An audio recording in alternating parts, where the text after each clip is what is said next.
En 1420, los judíos de Lyon empacaron todo lo que podían cargar y salieron de una ciudad que sus ancestros habían llamado hogar durante más de 500 años. Cruzaron el río Saona por última vez, dirigiéndose al norte hacia el pequeño pueblo de Trèves, llevando consigo los secretos del comercio de hilos de oro y plata que harían famoso a su nuevo hogar durante siglos. Pero lo que hace diferente a esta historia de las docenas de otras expulsiones medievales es esto: Lyon ni siquiera era parte de Francia. El edicto real que desterró a los judíos de Francia en 1394 no se aplicaba allí. Lyon pertenecía a su arzobispo, y los judíos que vivían allí habían negociado sus propios acuerdos, pagado sus propios impuestos, construido sus propias vidas a la sombra de la colina de Fourvière. Entonces, ¿por qué? A 26 años después de la expulsión francesa, el arzobispo de Lyon finalmente decidió expulsarlos.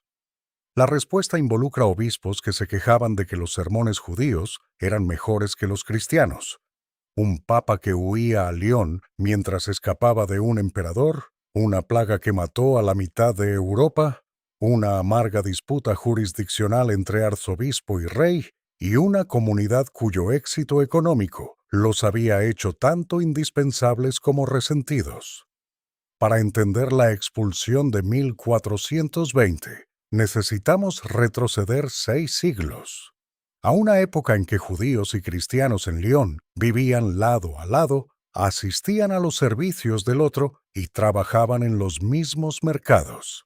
Antes de las cruzadas, antes de las insignias, antes de las acusaciones que envenenarían pozos y relaciones por igual. Esta es la historia de cómo una comunidad próspera se convirtió en una minoría tolerada, y cómo una minoría tolerada se convirtió en una población expulsada. Y es una historia que nos obliga a hacer preguntas incómodas sobre qué sucede cuando la diferencia religiosa se encuentra con el resentimiento económico, cuando las disputas teológicas se convierten en política práctica, y cuando la protección se convierte en simplemente otra forma de control. Comencemos con algo que podría sorprenderle. En el siglo IX, los cristianos en Lyon preferían los sermones judíos a los cristianos. El obispo de Lyon, un hombre llamado Agobardo, estaba tan frustrado por esto que escribió 6 tratados separados quejándose al respecto. Agobardo no era un clérigo menor. Fue el arzobispo de Lyon desde 816 hasta 840. A uno de los eclesiásticos más poderosos del imperio carolingio, y tenía un problema judío, o más bien, él pensaba que lo tenía. Los judíos de Lyon tenían la protección del propio emperador Luis el Piadoso. Vivían en un barrio especial al pie de la colina de Fourvière, en lo que todavía se llama Rue Juiverie hoy. Poseían esclavos, empleaban trabajadores cristianos, comerciaban vino y carne tanto a clientes judíos como cristianos. Algunos de ellos servían como recaudadores de impuestos para la administración imperial. El día de mercado en Lyon, de hecho, había sido trasladado del sábado para acomodar la observancia judía del Sabbat.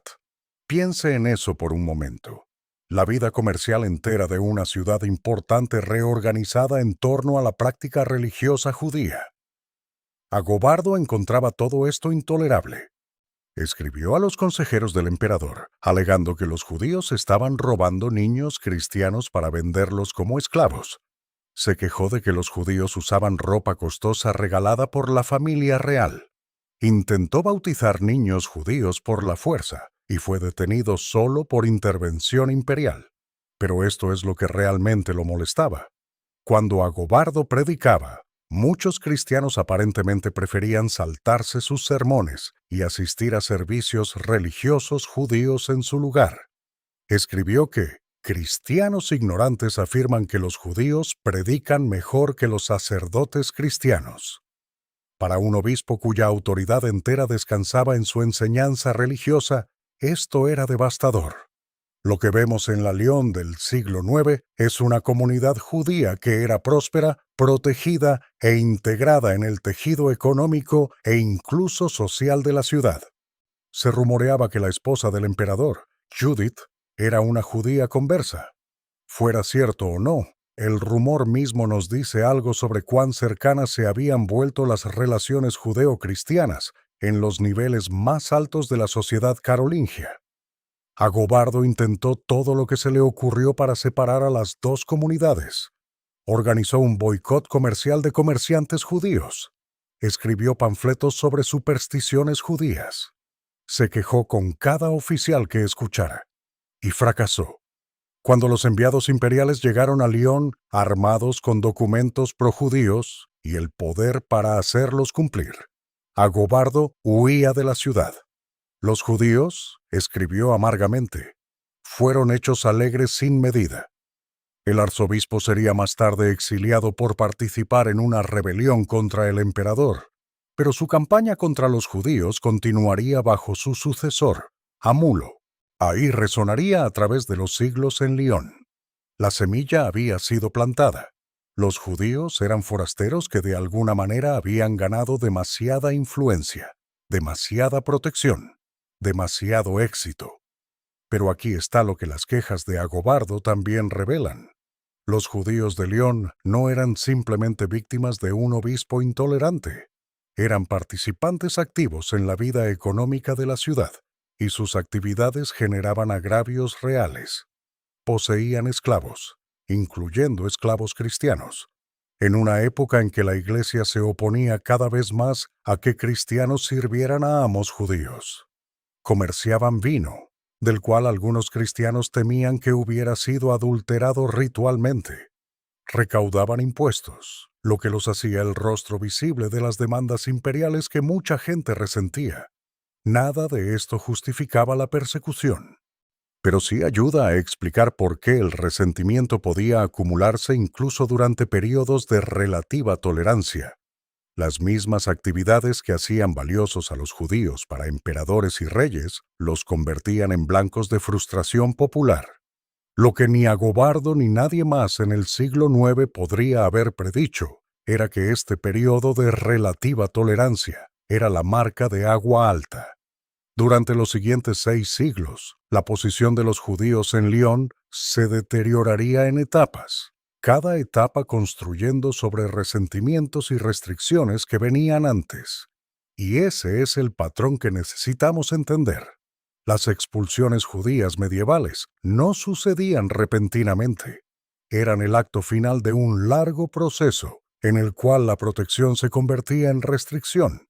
La restricción se convertía en tributación. La tributación se volvía resentida, y el resentimiento se convertía en expulsión. Cada paso parecía lógico en su momento. Cada paso hacía posible el siguiente paso. Los escritos de Agobardo nos dan un cuadro inusualmente detallado de la vida judía del siglo IX. Describe comerciantes judíos viajando a mercados distantes, terratenientes judíos cultivando viñedos, artesanos judíos produciendo bienes para clientes tanto judíos como cristianos. Se queja de que los judíos celebran banquetes a los que se invita a cristianos, de que sirvientes cristianos comen comida judía preparada según las leyes dietéticas judías, de que las líneas entre las dos comunidades se han vuelto peligrosamente borrosas. Lo que Agobardo quería era segregación.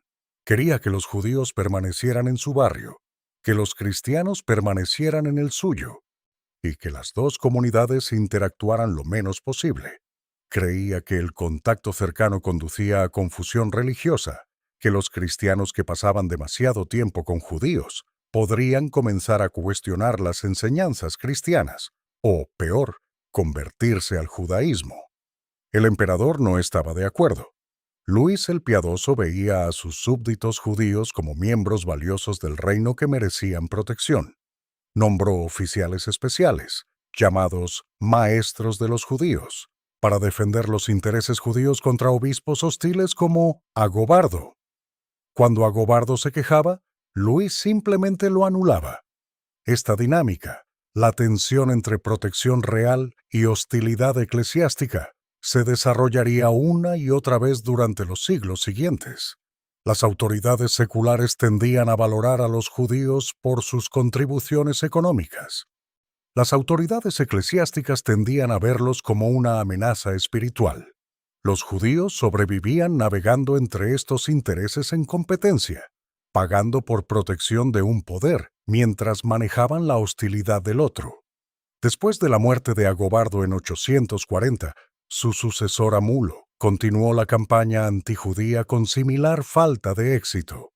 La comunidad judía de Lyon entró a los siglos X y XI todavía protegida, todavía próspera, todavía integrada en la vida comercial de la ciudad. Pero los argumentos que Agobardo había hecho, las acusaciones que había lanzado, las sospechas que había levantado, estas entraron en el registro permanente del pensamiento cristiano sobre los judíos. Generaciones posteriores recurrirían a los escritos de Agobardo para justificar sus propias medidas antijudías. Durante aproximadamente un siglo después de las luchas entre Agobardo y la comunidad judía, el registro histórico sobre los judíos de Lyon se vuelve relativamente silencioso. Sabemos que continuaron viviendo y comerciando en la ciudad, pero la documentación detallada se reanuda de manera dramática en 1245. Ese año, el Papa Inocencio IV llegó a Lyon. No estaba allí de vacaciones. Estaba huyendo del emperador del Sacro Imperio Romano Germánico, Federico II, quien había sitiado Roma y estaba tratando activamente de capturarlo. Lyon, situada en la confluencia de los ríos Ródano y Saona, técnicamente pertenecía a su arzobispo en lugar del rey francés. Le ofrecía al Papa un refugio seguro fuera del alcance imperial. Inocencio IV no solo se escondió en Lyon, convocó un concilio general de la Iglesia. El primer concilio de Lyon atrajo a cientos de obispos de toda la cristiandad, y mientras su asunto principal era condenar y deponer al emperador Federico, el concilio también dirigió su atención a los judíos. El concilio expresó indignación oficial por las relaciones existentes entre judíos y cristianos en Lyon. Bajo la presidencia del Papa, se promulgaron nuevas restricciones. Se prohibió a los judíos ocupar cualquier cargo público, y por primera vez en Lyon, se les exigió usar una insignia distintiva en su ropa, una pieza circular de tela en un color específico que los marcaba como judíos. Este requisito de insignia no fue inventado en Lyon. El Cuarto Concilio de Letrán, en 1215, había ordenado que judíos y musulmanes usaran ropa distintiva para prevenir contacto social accidental con cristianos. Pero Lyon aparentemente había estado ignorando este requisito durante 30 años. La presencia del Papa cambió eso. Dentro de 5 años, la situación para los judíos de Lyon se había vuelto insostenible.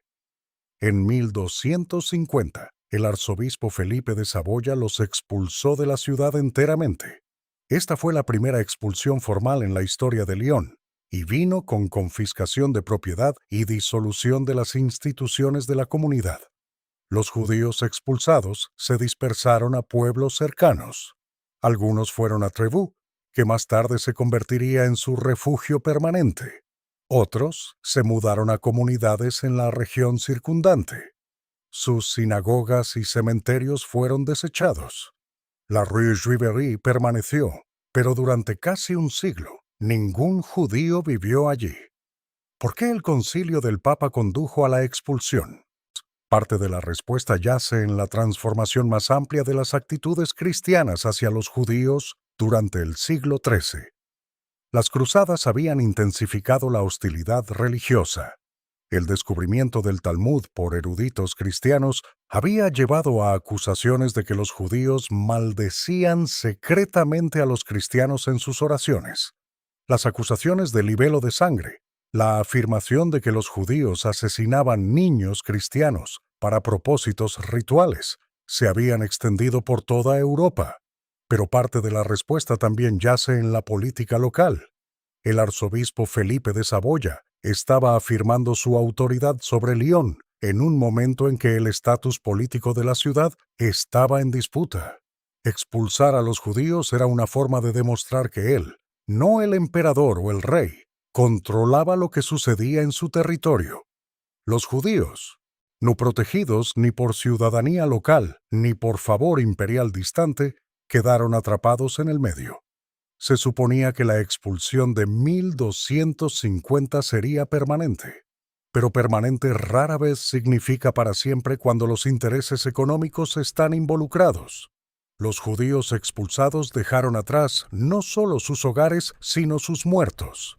Los cementerios judíos eran espacios sagrados, y abandonar terrenos de entierro ancestrales era doloroso.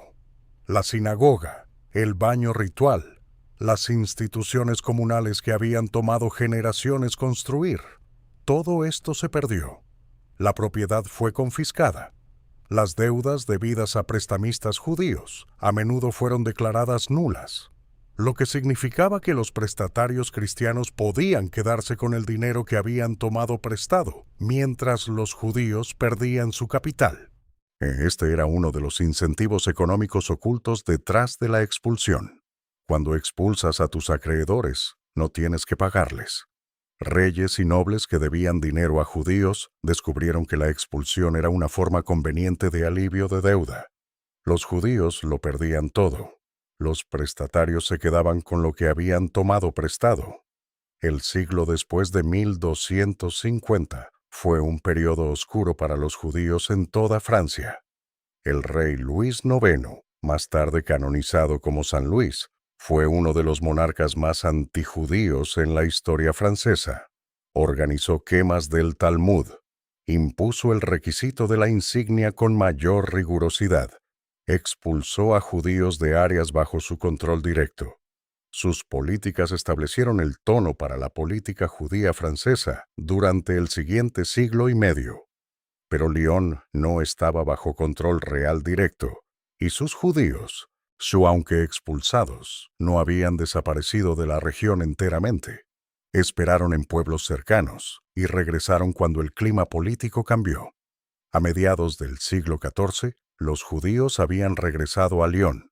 La fecha exacta de su regreso no es clara, pero para la década de 1360 había nuevamente una comunidad judía funcionando en la ciudad.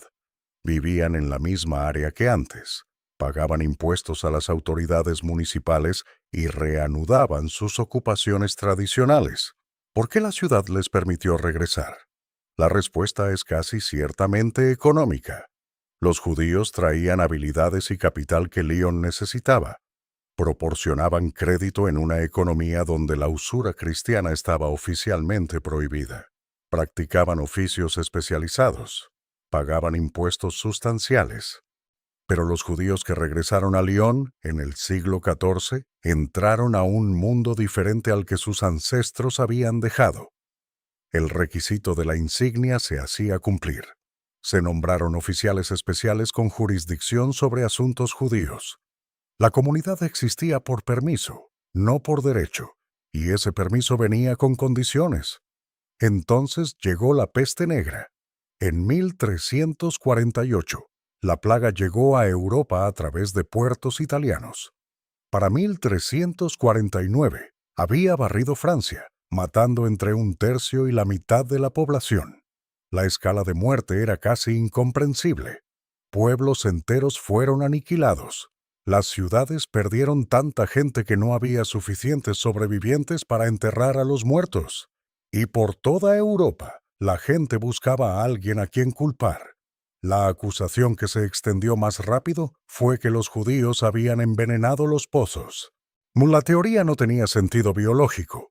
Los judíos estaban muriendo de la plaga a la misma tasa que los cristianos, pero el sentido no tenía nada que ver con ello. En pueblo tras pueblo, multitudes atacaron comunidades judías. En algunos lugares, los judíos fueron quemados vivos antes de que la plaga llegara siquiera, asesinados en base a rumores de que habían envenenado pozos en ciudades distantes. El Papa Clemente VI, para su crédito, intentó detener la violencia. Emitió bulas papales señalando que los judíos estaban muriendo de la plaga igual que todos los demás, que la enfermedad se estaba extendiendo incluso en lugares donde no vivían judíos, y que las acusaciones eran mentiras. Amenazó con excomulgar a cualquiera que dañara a judíos. No funcionó. Las masacres continuaron. En Estrasburgo, 2.000 judíos fueron quemados en su propio cementerio antes de que la plaga hubiera llegado siquiera a la ciudad. En Maguncia, la comunidad judía, una de las más antiguas e importantes de Europa, fue destruida. A través de las tierras alemanas, comunidades que habían existido durante siglos fueron aniquiladas. Los judíos de Lyon sobrevivieron los años de la peste negra sin una masacre registrada. Esto pudo haber sido suerte. Pudo haber sido la protección de las autoridades locales. Puede simplemente ser que los registros se perdieran, pero sobrevivieron a un mundo post-plaga donde el sentimiento antijudío había alcanzado nuevas alturas. La peste negra creó un patrón para futuras persecuciones. Estableció la idea de que los judíos no eran meramente diferentes en lo religioso, sino activamente peligrosos. Una quinta columna dentro de la sociedad cristiana lista para envenenar y destruir. Incluso después de que la peste pasó y las acusaciones fueron probadas falsas, la sospecha permaneció. Y aquí es donde debemos tener cuidado con cómo contamos esta historia. Las acusaciones de envenenamiento de pozos eran mentiras. No existe evidencia alguna de que los judíos envenenaran ningún pozo en ningún lugar. El Papa Clemente tenía razón. Los judíos murieron de la peste al mismo ritmo que todos los demás. Pero los resentimientos económicos que hicieron a la gente receptiva a esas mentiras eran reales. Los judíos ocupaban un nicho económico particular, el préstamo de dinero, que generaba agravios genuinos. Cuando un campesino perdía su granja porque no podía devolver un préstamo, su ira hacia el prestamista era real, aunque su creencia de que los judíos habían envenenado pozos fuera falsa. Entender por qué la gente creyó mentiras no es lo mismo que validar esas mentiras. Pero si queremos entender cómo la expulsión de 1420 se hizo posible, necesitamos entender la combinación de agravios reales y acusaciones falsas que hicieron de los judíos chivos expiatorios tan convenientes. Las secuelas de la peste negra también remodelaron el panorama económico de maneras que afectaron a las comunidades judías. Con tanta gente muerta, la mano de obra se volvió escasa y cara. Los campesinos que sobrevivieron a la peste podían exigir salarios más altos. Los terratenientes que sobrevivieron se encontraron con más tierra de la que podían trabajar. Las viejas relaciones económicas fueron alteradas. Para los judíos, esta disrupción tenía dos filos. Por un lado, el caos creó oportunidades. Las comunidades que habían sido destruidas podían reconstruirse. Los mercados que habían sido alterados necesitaban nuevo capital y nuevos comerciantes. Por otro lado, la agitación social que siguió a la peste a menudo se expresaba como hostilidad hacia los forasteros.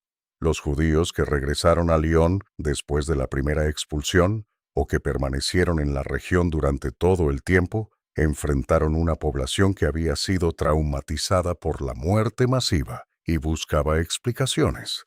La Iglesia enseñaba que la peste era el castigo de Dios por el pecado. ¿Pero el pecado de quién? Seguramente no el de los campesinos que habían muerto por cientos de miles. Alguien más debía tener la culpa. Los judíos encajaban perfectamente en el papel de chivo expiatorio. Eran visiblemente diferentes. Practicaban una religión diferente. Ocupaban nichos económicos que generaban resentimiento.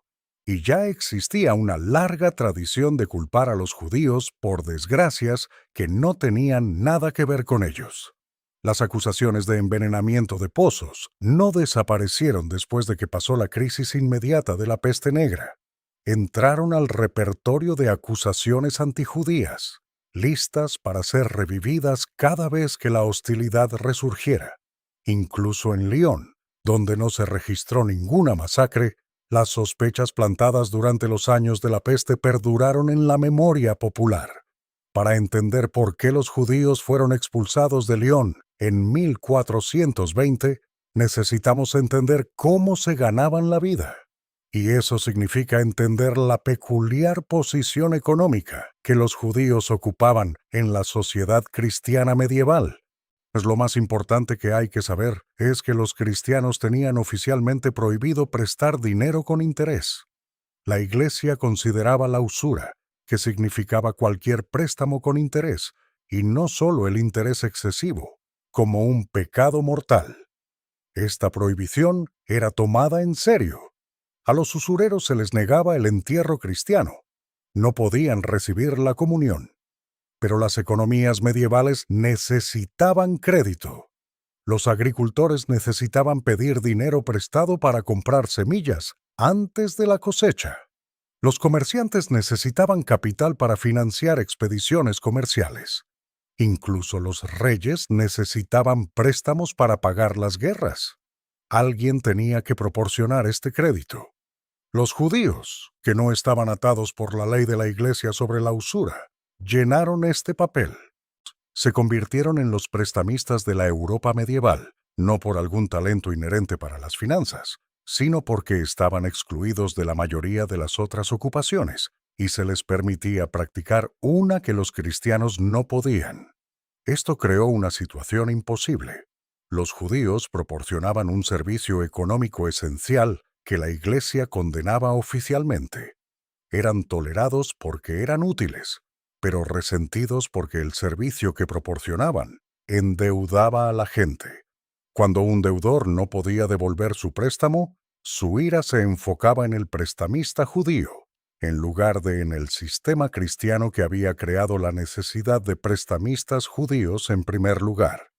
En Lyon, los judíos también practicaban otros oficios. La industria del hilo de oro y plata, que más tarde haría famoso a Trèves, tuvo sus orígenes en la comunidad judía de Lyon. Este era trabajo especializado, que requería conocimientos de metalurgia y producción textil que pocos otros poseyeran. Los judíos también comerciaban con vino, textiles y otros bienes. Pero el préstamo de dinero seguía siendo central en la posición económica judía, y las tasas de interés cobradas eran sustanciales. Los préstamos medievales típicamente llevaban tasas de interés del 20% o más, a veces mucho más altas para préstamos a corto plazo. Según los estándares modernos, estos parecen extorsivos. Según los estándares medievales, reflejaban los riesgos genuinos de prestar en una economía sin mecanismos legales confiables para el cobro de deudas. Los judíos de Lyon también servían como recaudadores de impuestos para varias autoridades. Este era otro papel que generaba resentimiento.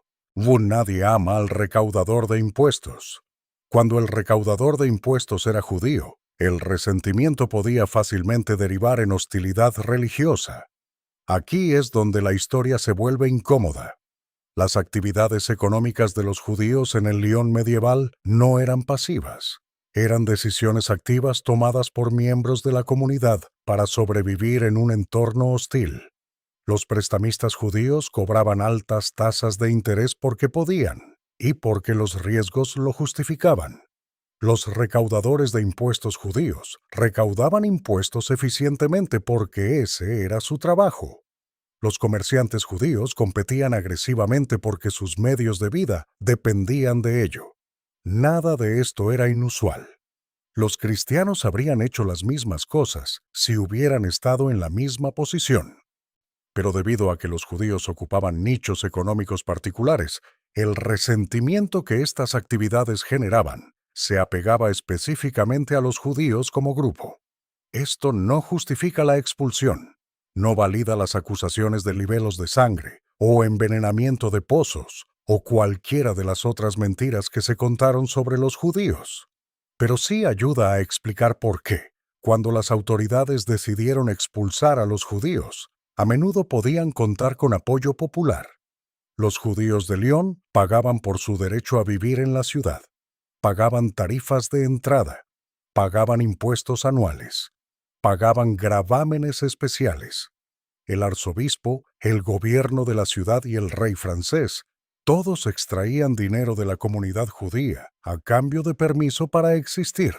La protección era una mercancía que los judíos tenían que comprar una y otra vez.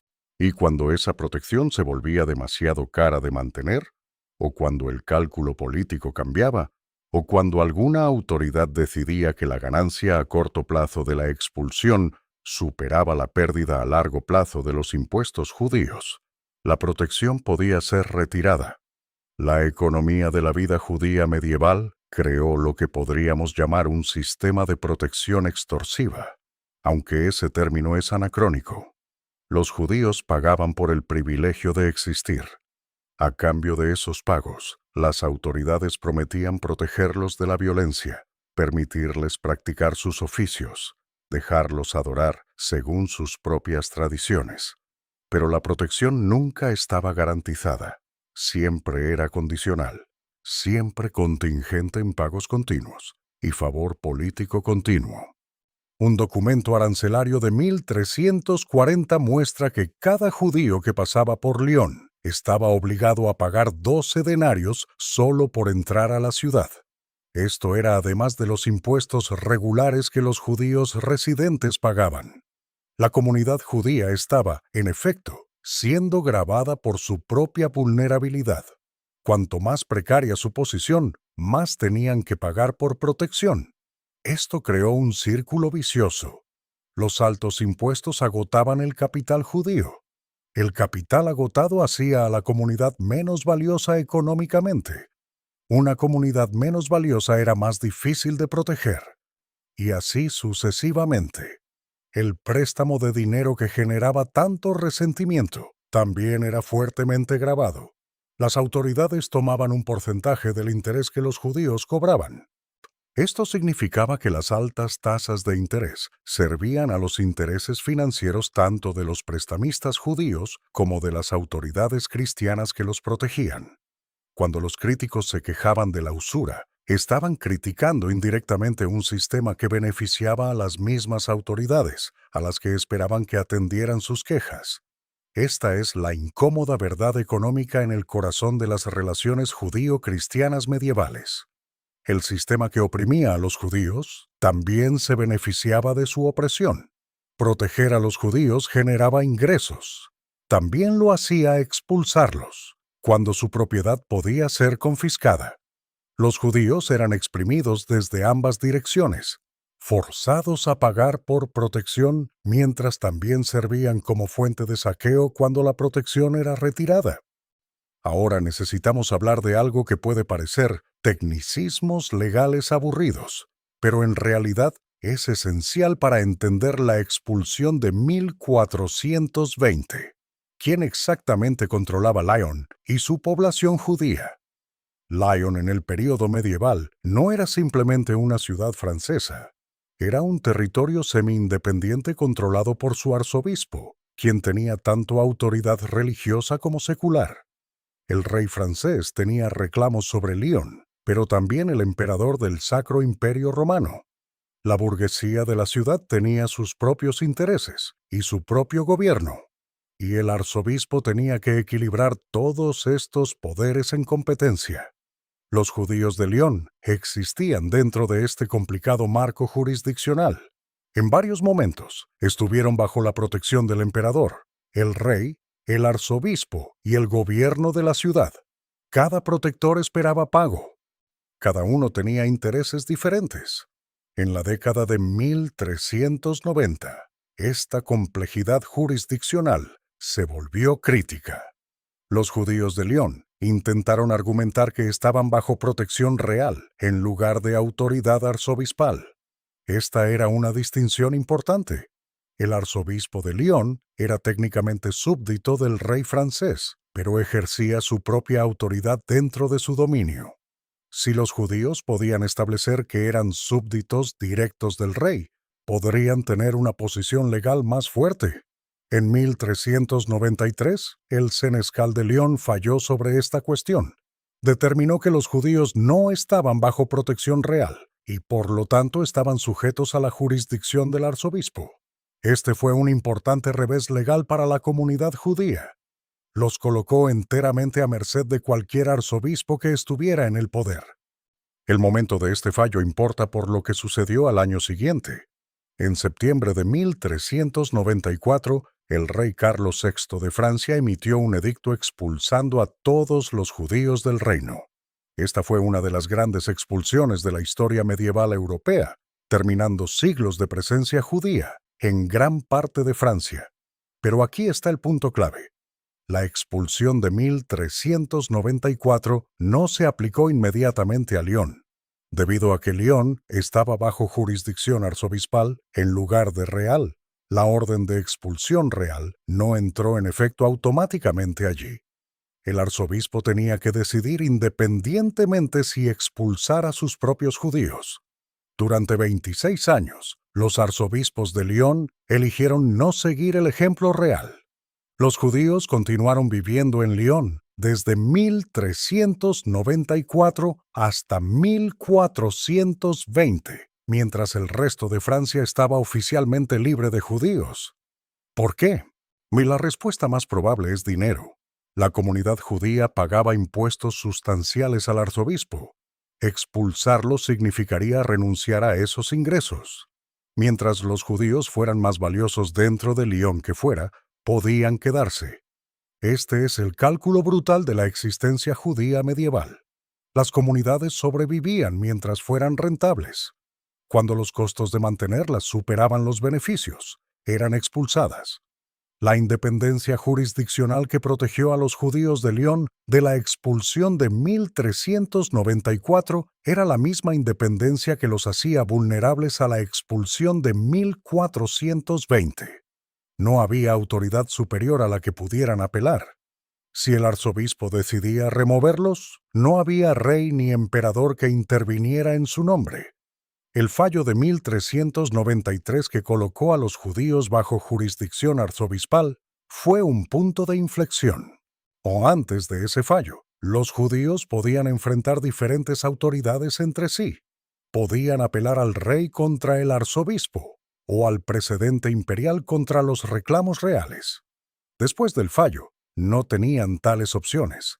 El arzobispo de Lyon, a finales del siglo XIV y principios del XV, era una figura poderosa con significativa autoridad temporal. Controlaba no solo la vida espiritual de su sede, sino también sus tribunales, sus impuestos, sus fuerzas militares. Cuando el arzobispo decidió que los judíos debían irse, no había nadie para revocar su decisión. Esta era la debilidad fundamental de la existencia judía en la Europa medieval. Los judíos existían por privilegio, no por derecho. Los privilegios podían ser revocados. Los derechos, al menos en teoría, no podían. Pero los judíos no tenían derechos que ninguna autoridad cristiana estuviera obligada a respetar. Solo tenían privilegios, comprados a gran costo y siempre sujetos a cancelación. La expulsión de 1394 del resto de Francia demostró lo que podía suceder cuando la protección real era retirada. Carlos VI ordenó a los judíos salir de su reino con poco aviso. Tuvieron que dejar atrás propiedades, negocios, deudas que se les debían. Muchos se convirtieron en refugiados, vagando de pueblo en pueblo buscando algún lugar que los aceptara. Algunos de esos refugiados llegaron a Lyon. Protegida por la independencia del arzobispo de la autoridad real, la comunidad judía de Lyon absorbió judíos desplazados de París y otras ciudades francesas. Esta afluencia puede haber hecho a la comunidad más grande, pero también la hizo más visible. Una población judía creciente, incluyendo recién llegados conspicuos, puede haber atraído atención y resentimiento de los vecinos cristianos. Los años entre 1394 y 1420 fueron años de vivir en tiempo prestado. Los judíos de Lyon sabían que existían por voluntad del arzobispo. Sabían que el resto de Francia había expulsado a sus judíos. Sabían que su posición era precaria. Durante este periodo, la comunidad judía de Lyon probablemente incluía refugiados de París y otras ciudades francesas que habían huido de la expulsión de 1394. Estos refugiados trajeron sus propias habilidades, su propio capital y sus propias ansiedades. Habían visto cómo era la expulsión. Sabían que podía suceder en Lyon también. La comunidad continuó pagando sus impuestos. Continuó practicando sus oficios. La industria del hilo de oro y plata floreció. Los prestamistas judíos continuaron extendiendo crédito. La vida continuó, aunque la amenaza de expulsión se cernía. ¿Qué finalmente desencadenó la expulsión de 1420? El registro histórico no nos da una sola respuesta clara. No hubo un incidente dramático, ninguna masacre, ninguna acusación de libelo de sangre que conozcamos. La expulsión parece haber sido una decisión administrativa, tomada por razones que no fueron registradas o se han perdido. Varios factores probablemente contribuyeron. El caos político en Francia durante este periodo, las guerras continuas, la inestabilidad de la monarquía, pueden haber hecho más difícil para el arzobispo mantener una política que contradecía al resto del reino. La presión religiosa de las autoridades de la Iglesia, de que habían estado presionando por la separación de judíos y cristianos durante siglos, puede haberse intensificado. La competencia económica de comerciantes cristianos que querían eliminar los negocios judíos puede haber jugado un papel. También puede haber habido cambios dentro del propio arzobispado. Diferentes arzobispos tenían diferentes prioridades. Un nuevo arzobispo puede haber decidido que los costos políticos de albergar judíos superaban los beneficios financieros de sus impuestos. Cualquiera que fuera la causa inmediata, la expulsión de 1420 fue la culminación de un proceso de 6 siglos. Las semillas plantadas en las quejas de Agobardo habían crecido a través de las restricciones de 1245, la primera expulsión de 1250, las acusaciones de la peste negra, las luchas jurisdiccionales de la década de 1390, y finalmente florecieron en la remoción permanente. Los judíos de Lyon no resistieron, no podían resistir. No tenían poder político, ni fuerza militar, ni respaldo legal que los protegiera. Cuando llegó la orden, empacaron sus pertenencias y se fueron. La mayoría de ellos se dirigió a Trevoux, una pequeña ciudad a unas 15 millas al norte de Lyon. Trevoux estaba en el territorio de Dombes, fuera tanto de la jurisdicción francesa como de la jurisdicción arzobispal. Tenía una carta que técnicamente prohibía la residencia judía, pero como muchas leyes medievales, esta prohibición se honraba más en su incumplimiento que en su observancia. A cambio de pagos anuales, los judíos habían estado viviendo allí durante años. La llegada masiva de los judíos de Lyon transformó Trevoux. La población de la comunidad judía aumentó sustancialmente. La industria del hilo de oro y plata, que los judíos de Lyon trajeron consigo, se convirtió en la exportación más famosa de Trevoux. Las habilidades y conocimientos que se habían desarrollado en Lyon durante siglos se trasladaron intactos a la nueva ubicación. Los judíos que dejaron Lyon entendían que se iban permanentemente.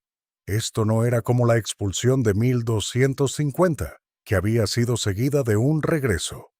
El clima político y religioso se había desplazado demasiado en su contra. Francia había expulsado a sus judíos en 1394. Ahora Lyon había seguido el mismo camino. No había razón para esperar que alguna puerta, una vez cerrada, volviera a abrirse. El viaje de Lyon a Trevoux era de solo unas 15 millas, pero representaba un desarraigo completo. Familias que habían vivido en Lyon durante generaciones tuvieron que empezar de nuevo en un lugar nuevo. Trajeron lo que pudieron cargar, trajeron sus habilidades, trajeron sus tradiciones religiosas, pero dejaron atrás los hogares donde habían nacido sus hijos, la sinagoga donde habían rezado, el cementerio donde estaban enterrados sus ancestros. La reubicación fue ordenada, no violenta. No hubo masacre en Lyon en 1420, ni disturbio, ni derramamiento de sangre que conozcamos. Los judíos se fueron pacíficamente, como se les había ordenado. Esta disposición ordenada podría parecer una misericordia comparada con la violencia que había acompañado expulsiones en otros lugares, pero también era un recordatorio de cuán completamente impotente era la comunidad judía. No podían resistir, no podían apelar, solo podían obedecer. Hemos establecido el largo proceso histórico que condujo a la expulsión. Pero, ¿por qué sucedió cuando sucedió?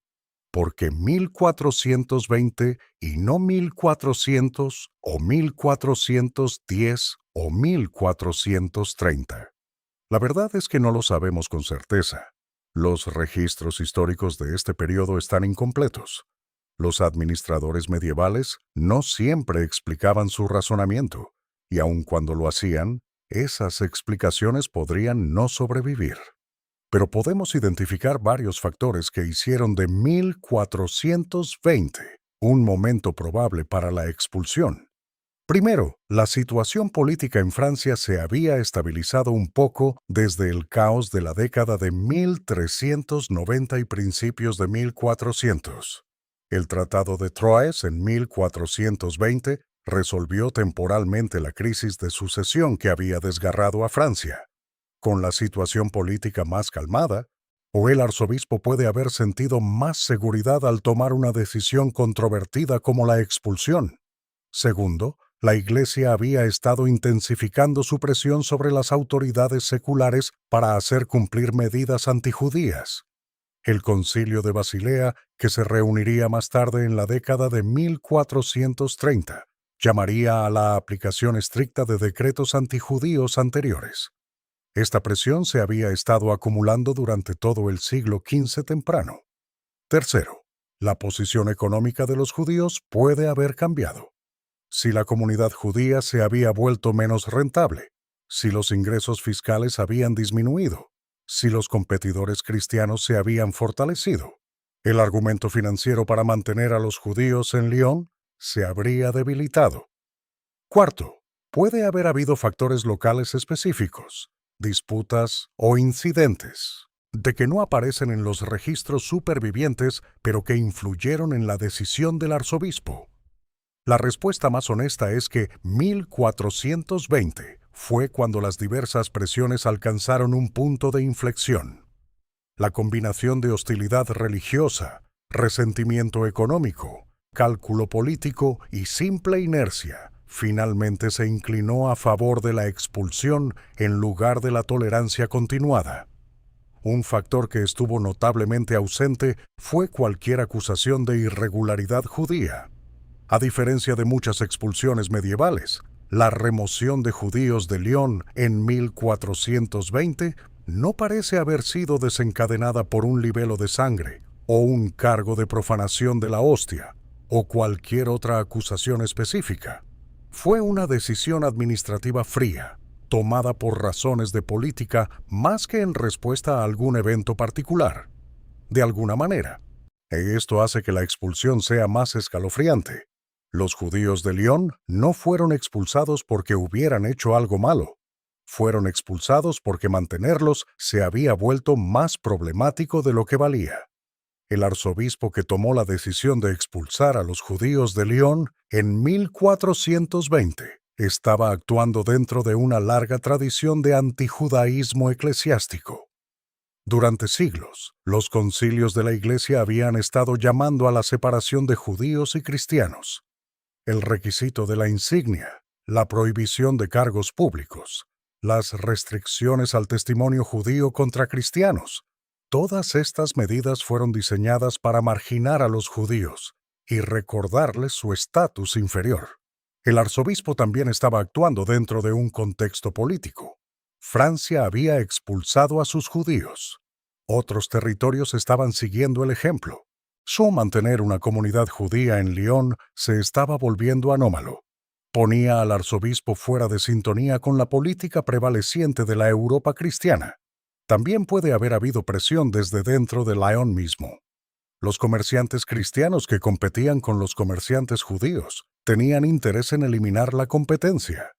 Los artesanos cristianos que resentían el éxito judío en oficios especializados como la fabricación de hilo de oro y plata pueden haber presionado por la expulsión. Los registros no preservan estas presiones locales, pero casi ciertamente existieron. Las órdenes religiosas, particularmente los frailes mendicantes, habían estado predicando contra los judíos durante generaciones. Los franciscanos y dominicos veían la conversión de los judíos como parte de su misión. Cuando la conversión fallaba, o a menudo apoyaban la expulsión. Su influencia en la opinión popular no debe ser subestimada. Todos estos factores se unieron en 1420. El punto de inflexión exacto está perdido en la historia, pero el resultado fue claro. Después de más de 500 años, se les dijo a los judíos de Lyon que se fueran. Cuando los judíos de Lyon llegaron a Trèves en 1420, no estaban entrando en territorio vacío. Había habido judíos en Trèves antes, pagando cuotas anuales por permiso para residir a pesar de la prohibición oficial de la carta. Pero la expulsión de Lyon transformó dramáticamente la comunidad. La población aumentó considerablemente, y los recién llegados trajeron consigo la industria del hilo de oro y plata que definiría la economía de Trèves durante siglos. La transición no fue del todo suave. En 1429, solo 9 años después de la llegada de la comunidad de Lyon, se llevó a cabo una investigación contra los libros judíos en Trèves. Este procedimiento se asemejó estrechamente al famoso juicio de París de 1240, en el que textos religiosos judíos habían sido condenados y quemados. En Trèves, los libros fueron confiscados y varios judíos fueron interrogados sobre sus contenidos. El resultado fue severo. Los libros fueron quemados y los judíos fueron expulsados. Pero ni siquiera esta expulsión duró. 3 años después, en 1432, los judíos vivían nuevamente en Trèves. El patrón que había caracterizado a Lyon, expulsión seguida de regreso, seguido de más expulsión, se repitió en la nueva ubicación.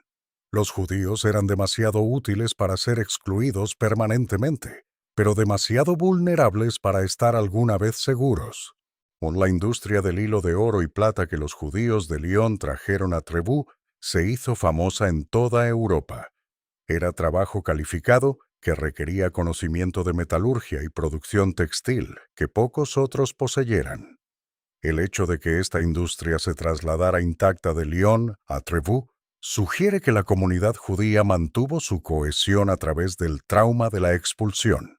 No se dispersaron, se reubicaron juntos, llevando sus oficios y sus familias a su nuevo hogar. Para Lyon mismo, la expulsión de 1420 fue definitiva de una manera que las expulsiones anteriores no habían sido. Los judíos no regresarían a la ciudad en números significativos hasta después de la Revolución Francesa, más de 3 siglos y medio después. Cuando los documentos de 1548 mencionan la presencia judía en Lyon, hoy la describen como un escándalo para la ciudad y la religión cristiana. Los prejuicios que habían impulsado la expulsión persistieron mucho después de que los propios judíos se hubieran ido. Las sinagogas, cementerios y otras instituciones judías en Lyon fueron dispuestas de varias maneras. Algunas propiedades fueron confiscadas, otras fueron vendidas.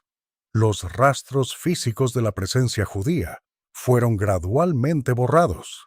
Solo el nombre de la calle, Rue Juivery, permaneció como recordatorio de que los judíos una vez habían vivido al pie de la colina de Fourvière.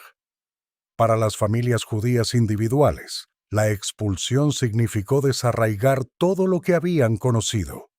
Algunos habían estado en Lyon durante generaciones. Perdieron hogares, negocios y lazos comunitarios. Tuvieron que empezar de nuevo en una ciudad nueva que era más pequeña, y menos próspera y no más segura de ofrecer seguridad permanente de lo que había sido Lyon. La expulsión también representó una pérdida de historia. Los archivos de la comunidad judía de Lyon, cualquier registro que hubieran mantenido, fueron dispersados o destruidos. Conocemos los nombres de unos pocos judíos de Lyon de este periodo, solo porque aparecen en documentos administrativos cristianos. La vida interna de la comunidad, sus prácticas religiosas, sus estructuras sociales, su propia comprensión de su historia, todo esto se perdió en gran medida. En 1433 había varios judíos entre los prisioneros tomados en Trèves por el duque de Saboya, mostrando que incluso en su nuevo hogar, la comunidad permanecía vulnerable a los conflictos políticos de los poderes circundantes. En 1467, los habitantes de Trèves obtuvieron la expulsión de los judíos al tomar sobre sí mismos el pago de sus impuestos. Los pocos judíos que fueron perdonados de esta expulsión fueron expulsados en 1488. La Rue des Juifs en Trèves, posteriormente conocida como Rue Japperie, estaba situada en la parte oriental de la ciudad. Cerca de este barrio había un edificio de piedra conocido como la Torre de los Judíos. La sinagoga estaba situada en la Grande Rue. Estos rastros físicos sobrevivieron más tiempo que la propia comunidad. La historia de los judíos de Trèves después de 1420 es en sí misma un microcosmos del patrón mayor. Llegaron como refugiados, construyeron una comunidad, prosperaron durante un tiempo, luego enfrentaron investigación, quema de libros, expulsión, luego regreso. Luego, más expulsión. El ciclo continuó. La investigación de libros de 1429 merece atención particular. El procedimiento utilizado en Trèves se asemejó estrechamente a la famosa disputa de París de 1240, donde las autoridades cristianas habían examinado textos judíos y los habían encontrado ofensivos al cristianismo. En París, el resultado había sido la quema de carretadas de manuscritos talmúdicos. En Trèves, el resultado fue similar, pero a menor escala. El interrogatorio de eruditos judíos sobre los contenidos de sus libros fue una forma de asalto intelectual. El Talmud, el texto central del judaísmo rabínico, fue acusado de contener blasfemias contra Jesús y el cristianismo. Los eruditos judíos fueron obligados a defender sus propios textos sagrados ante tribunales hostiles. A menudo, sus defensas simplemente fueron ignoradas. Cuando los libros fueron quemados y los judíos expulsados de Trèves en 1429, la comunidad que acababa de reubicarse desde Lyon enfrentó otro desarraigo. Esta vez, la expulsión duró solo 3 años. Para 1432, los judíos estaban de vuelta en Trèves, pero el trauma del desplazamiento repetido dejó su marca. Los judíos de Trèves continuaron enfrentando crisis periódicas durante todo el siglo XV. La expulsión de 1467, obtenida por los habitantes de la ciudad que acordaron hacerse cargo de los pagos de impuestos judíos, muestra cómo incluso las comunidades cristianas locales podían beneficiarse de remover a sus vecinos judíos. La confiscación de propiedad judía, la cancelación de deudas contraídas con prestamistas judíos, la eliminación de la competencia comercial, todo esto creaba incentivos financieros para la expulsión. La expulsión final de Trèves en 1488 terminó también con la presencia judía en esa ciudad. La comunidad que se había reubicado desde Lyon en 1420, que había sobrevivido a la quema de libros de 1429, que había regresado después de la expulsión de 1432, finalmente fue dispersada por completo. Sus descendientes se dispersaron a comunidades en otras partes de Francia, en Italia, en las tierras del Sacro Imperio Romano Germánico. La historia de la expulsión judía de Lyon de 1420 es, de muchas maneras, una historia de expulsión medieval típica. presenta los mismos elementos que vemos en toda Europa: resentimiento económico, hostilidad religiosa, competencia jurisdiccional y la vulnerabilidad fundamental de una población minoritaria que existía solo por la tolerancia de quienes estaban en el poder. Pero la historia de Lyon también tiene características distintivas que la hacen digna de comprender en sus propios términos.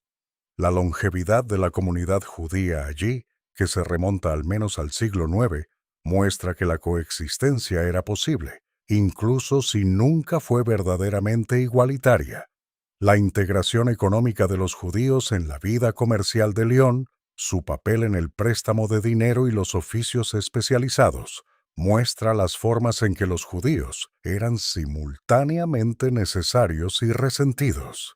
La historia también muestra cómo la expulsión fue un proceso en lugar de un evento. Las restricciones impuestas en 1245, la primera expulsión de 1250, el regreso y las renovadas restricciones del siglo XIV, las disputas jurisdiccionales de la década de 1390. Todo esto preparó el terreno para la expulsión final de 1420. Cada paso hizo posible el siguiente paso. Cada compromiso hizo a los judíos más vulnerables en lugar de más seguros. Los judíos de Lyon no fueron simplemente víctimas de un odio ciego. Fueron participantes activos en un sistema económico y social complejo. Sus prácticas de préstamo de dinero, por más necesarias que fueran para la economía medieval, generaron agravios genuinos entre quienes les pedían prestado. Sus roles de recaudación de impuestos los pusieron en primera línea del resentimiento popular contra la autoridad. Su éxito en oficios como la fabricación de hilo de oro y plata los hacía valiosos, pero también los convertía en objetivos de celos. Nada de esto justificaba la expulsión.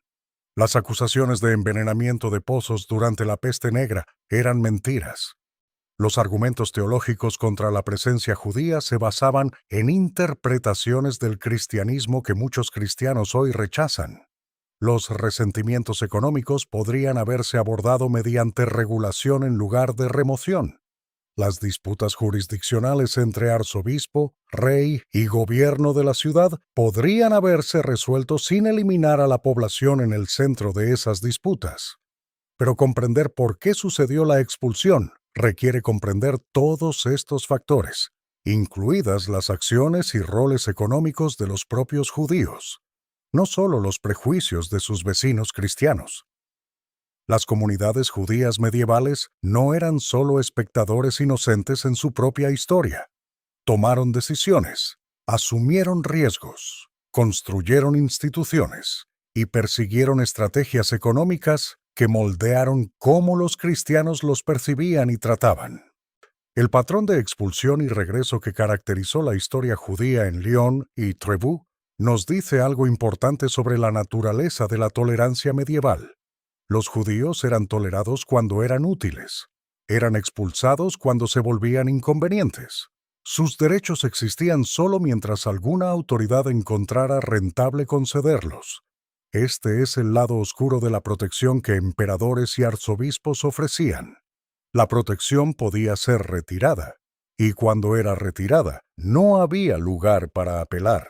La misma independencia jurisdiccional que había protegido a los judíos de Lyon de la expulsión real de 1394 los hizo enteramente dependientes de la buena voluntad del arzobispo.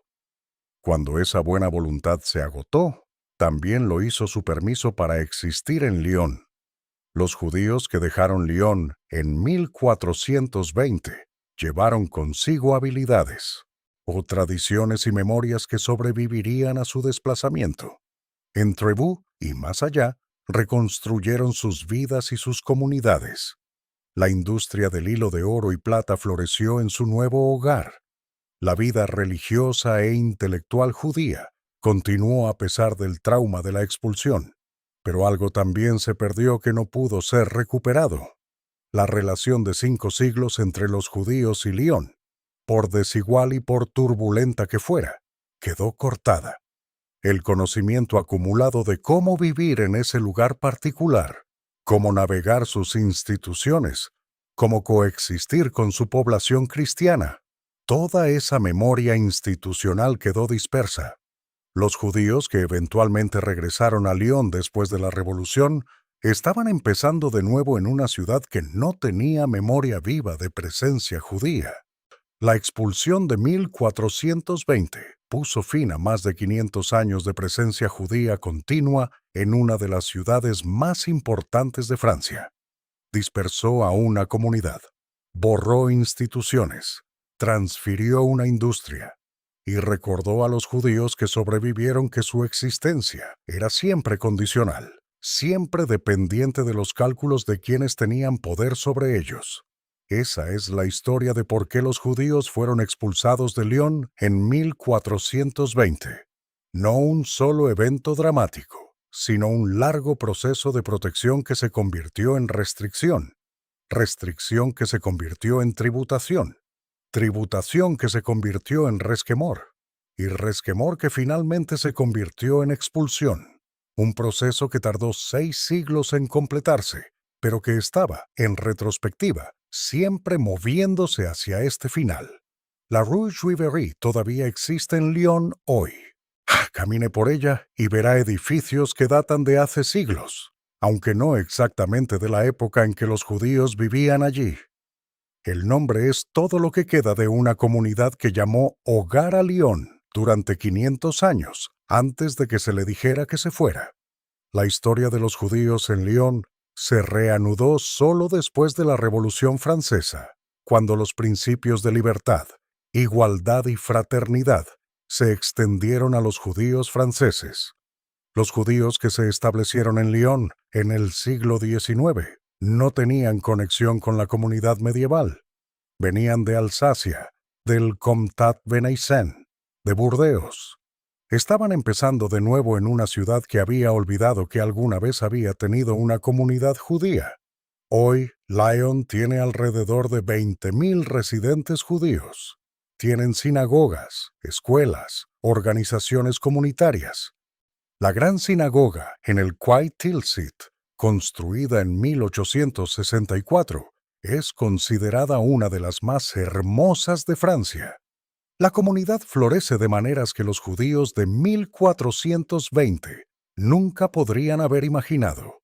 Pero la historia medieval importa. Importa porque nos recuerda cuán frágil puede ser la tolerancia. Importa porque nos muestra los mecanismos mediante los cuales las comunidades minoritarias pueden ser gradualmente marginadas, luego restringidas, luego expulsadas. Importa porque los patrones establecidos en la Edad Media tienen ecos que se extienden mucho más allá de la Europa medieval. La expulsión de 1420 no fue una aberración, fue la culminación lógica de siglos de política. Cada paso hacia la expulsión parecía razonable en su momento. Exigir insignias, restringir ocupaciones, imponer impuestos especiales, limitar dónde podían vivir los judíos, o cada medida abordaba alguna preocupación, real o imaginada. Y cada medida hacía la siguiente medida más fácil. Esta es quizás la lección más importante de la expulsión de Lyon. La persecución es un proceso, no un evento. Se construye de manera incremental. Cada compromiso, cada restricción, cada acomodo hace el acto final más posible. Para cuando llegó la orden de expulsión en 1420, fue casi anticlimática. Los cimientos se habían colocado durante 6 siglos. Los judíos que dejaron Lyon en 1420 no fueron la última comunidad judía en enfrentar la expulsión. El patrón se repetiría a través de Europa en los siglos que siguieron. España en 1492, Portugal en 1497. Varios territorios alemanes a lo largo del período medieval y moderno temprano. Cada expulsión siguió un patrón similar. Cada una fue precedida por las mismas restricciones incrementales. Cada una fue justificada por la misma combinación de hostilidad religiosa, resentimiento económico y cálculo político. Entender este patrón no es solo una cuestión de interés histórico. Habla de algo permanente sobre la relación entre mayorías y minorías, sobre la fragilidad de la tolerancia, sobre la facilidad con la que comunidades que han coexistido durante siglos pueden ser desgarradas. Los judíos de Lyon, en 1420, pensaban que estaban seguros. Habían pagado sus impuestos, habían mantenido la cabeza baja, habían sobrevivido a la peste negra, la primera expulsión, las luchas jurisdiccionales. Habían navegado 500 años de circunstancias cambiantes. Y al final, nada de eso importó. Cuando el arzobispo decidió que tenían que irse, se fueron. Esa es la historia de la expulsión de Lyon de 1420. Una historia de coexistencia que no era exactamente coexistencia. Una historia de tolerancia que siempre fue condicional. Una historia de una comunidad que sobrevivió a todo, excepto a la decisión final de que ya no sobreviviría más. Si encontró esta historia interesante, este próximo video lo sorprenderá. Haga clic aquí para verlo ahora.